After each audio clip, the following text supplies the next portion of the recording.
దేవుని నామమునకు మహిమ కలుగునుగాక. మీకు నా ఉదయకాలపు శుభములు తెలియజేస్తూ ఉన్నాను. మార్చి 23వ తేదీ 2026 సంవత్సరము సోమవారము. ఈరోజు వాక్యము మత్తయి సువార్త 26వ అధ్యాయము 57వ వచనము. యేసును పట్టుకొనిన వారు ప్రధాన యాజకుడైన కయప యొద్దకు ఆయనను తీసుకుని పోగా అక్కడ శాస్త్రులను పెద్దలను కూడియుండిరి. దేవుడి వాక్యము ద్వారా నేడు మనతో మాట్లాడి మనము ప్రభువుతో సహవాసము కలిగి ఆయన కొరకు సమస్తమును జరిగించే కృప దేవుడు మనలో ప్రతి ఒక్కరికి దయచేయునుగాక. ఆమేన్. ప్రభు అయిన యేసు తాను అప్పగింపబడిన రాత్రి ఆయన గెత్సెమనే వనమునకు వెళ్ళి ప్రార్థన చేసినట్లు మనం తెలుసుకున్నాము. అయితే ఆయన ప్రార్థన చేయుచూ ఉన్నారు. ఆయనను అప్పగించిన యోధ వచ్చి, బోధకుడా, నీకు శుభమని చెప్పి ఆయనను ముద్దు పెట్టుకున్నాడు. అంతకు మునుపు అతడు ప్రధాన యాజకుల యొద్ద 30 వెండి నాణెములు తీసుకుని సమయం కొరకు కనిపెట్టుచూ ఉన్నాడు. ఇప్పుడు సమయం దొరికింది, ప్రభువును అప్పగించేశాడు. అయితే యేసును పట్టుకునిన వారు ప్రధాన యాజకుడైన కయప యొద్దకు ఆయనను తీసుకుని పోయారు. అక్కడే శాస్త్రులు పెద్దలు కూడి ఉన్నారు అని వాక్యం సెలవిస్తూ ఉంది. ప్రభు అయిన యేసు అప్పగింపబడిన కాలములో అక్కడ ప్రధాన యాజకుడు కయప. కయప అనే వ్యక్తి గురించి, ప్రధాన యాజకుని గురించి మనము ధ్యానిద్దాము. ఈ కయప అంతకు మునుపు ప్రధాన యాజకునిగా ఉన్న అన్నకు అల్లుడుగా చరిత్ర చెబుతూ ఉన్నది, వాక్యము కూడా తెలియజేస్తూ ఉన్నది. అయితే ఈ కయప ప్రధాన యాజకుడే, కానీ అతని స్వభావము ఎంత సంకుచితంగా ఉందో వాక్యమును ధ్యానించినట్లయితే మనకు అర్థమవుతూ ఉంది.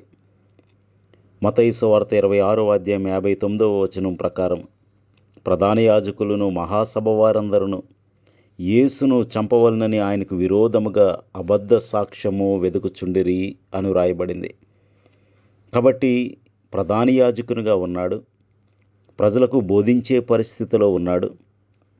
కానీ యేసు క్రీస్తు ప్రభువారికి వస్తున్న ఆదరణ చూసి, ఆయన సంపాదిస్తున్న పేరు ప్రఖ్యాతలను చూసి, ఆయనను వెంబడిస్తున్న జనసంఖ్యను చూసి అసూయతో రగిలిపోయి అబద్ధ సాక్ష్యమును సృష్టించే పనిలో ఉన్నాడు. అబద్ధ సాక్ష్యమును వెదుగుచూ ఉన్నాడు. ఏ విధంగా ఆయనను పట్టుకోవాలా అని ఆలోచన చేస్తూ ఉన్నారు. ఎంత విచారమో చూడండి. అతని పరిస్థితి, అతని పొజిషన్ ఏమిటి, అతని ఆలోచన ఏమిటి? చాలాసార్లు సంఘములో, సమాజంలో పెద్దలుగా ఉన్నవారు అన్ని విషయాల్లో పెద్దలు కారు. కొంతమంది ఎంత సంకుచిత స్వభావం కలిగి ఉంటారు, కొంతమంది ఎంత అసూయతో రగిలిపోతూ ఉంటారు. కాబట్టి ప్రియ సహోదరుడా, సహోదరి, వారి పై వేషమును చూసి మనం మోసపోకూడదు. ప్రధాన యాజకుడు కానీ అబద్ధ సాక్ష్యము కొరకు ఎదురు చూస్తూ ఉన్నాడు. ప్రధాన యాజకుడు కానీ యేసును ఏ విధంగా పట్టుకోవాలా అని ఆలోచన చేస్తూ ఉన్నాడు. ప్రధాన యాజకుని ఆలోచనలు ఎలా ఉండాలండి? ప్రజలకు మేలు చేసేవిగా, పొరుగువానికి మేలు చేసేవిగా ఉండాలి. కానీ ఇక్కడ ఈ కయప యొక్క ఆలోచన ఎంత సంకుచితంగా ఉందో చూడండి.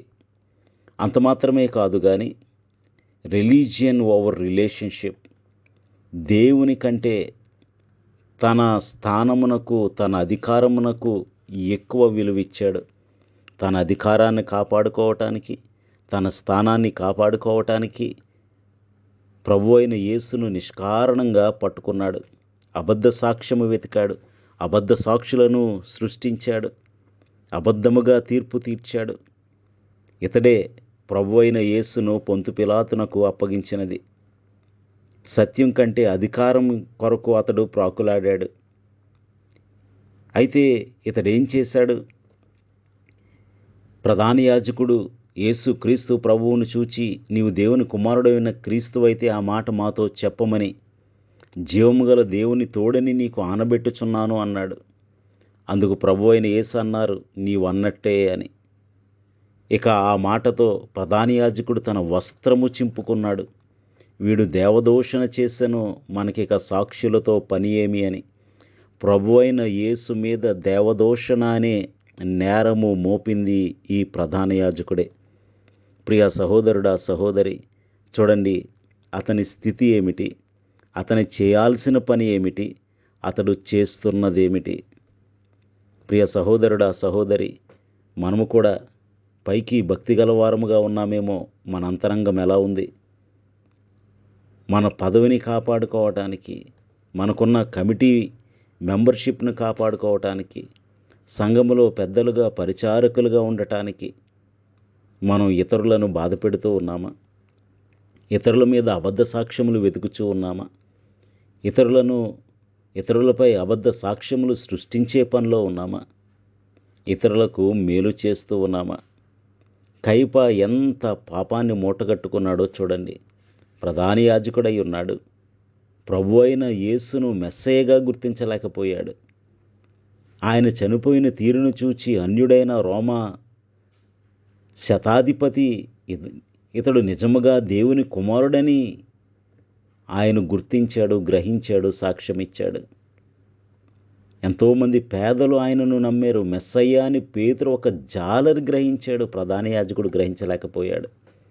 ఆయన నీతిమంతుడని పిలాతు భార్య గుర్తించింది, ఈ ప్రధాన యాజకుడు గుర్తించలేకపోయాడు. ఆయన దేవుని కుమారుడని బేతనియలో మరియ మార్తలు గుర్తించారు. వారు విద్య లేని వారే, తక్కువ వారే, పేదవారే. కానీ ఎంత విద్యాధికుడైనా, ఇంత వాక్యము తెలిసిన, ఇంతగా ధర్మశాస్త్రోపదేశకుడైన, ఇంతగా వాక్యమును బోధించే స్థితిలో ఉన్న ప్రధాన యాజకుడు గుర్తుపట్టలేకపోయాడు. అందుకనే మత్తయి సువార్త 26వ అధ్యాయం 65వ వచనంలో ప్రధాన యాజకుడు తన వస్త్రము చింపుకుని, వీడు దేవదూషణ చేసెను, మనకిక సాక్షులతో పని ఏమి, ఈ దూషణ మీరు ఇప్పుడు విన్నారు కదా అని ప్రజలను రెచ్చగొడుతూ ఉన్నాడు. ప్రియ సహోదరుడా, సహోదరి, నాయకులు ప్రజలను శాంతిపరచవలసిన వారు, నాయకులు ప్రజలను మేలుకు ప్రేరేపించవలసిన వారు, నాయకులు ప్రజలను దేవుని దగ్గరికి నడిపించవలసిన వారు.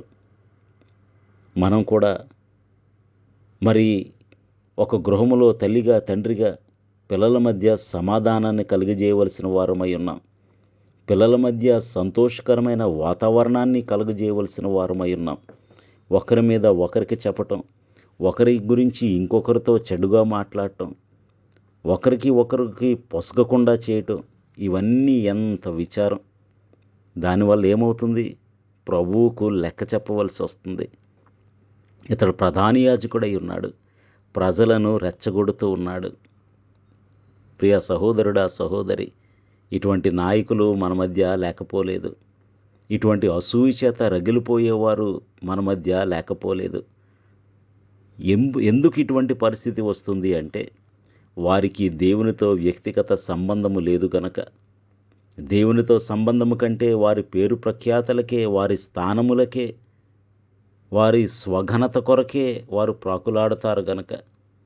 అందుకనే రోమా సామ్రాజ్యపు గవర్నర్కు ప్రభు అయిన యేసును అప్పగించేశాడు ఈ ప్రధాన యాజకుడు. ప్రభు అయిన యేసును పట్టుకున్నాడు. అంతకు మునుపు ఆలోచన చేశాడు, అబద్ధ సాక్ష్యము సృష్టించాడు, దేవదూషణ చేశాడని ముద్ర వేశాడు, పిలాతుకు అప్పగించాడు. మరణశిక్ష పడటంలో తన వంతు పాత్ర అతడు ఎంతో క్రూరుడై సమస్తమును జరిగించాడు. కాబట్టి ప్రియ సహోదరుడా, సహోదరి, మన దేవునితో మన వ్యక్తిగత సంబంధము ఎలా ఉంది? పెద్దలైన వారు అందరూ ఆత్మీయముగా పెద్దలు కాదు. పెద్దలైన వారు అనుభవజ్ఞులు అందరూ కూడా విశాల హృదయులు కాదు.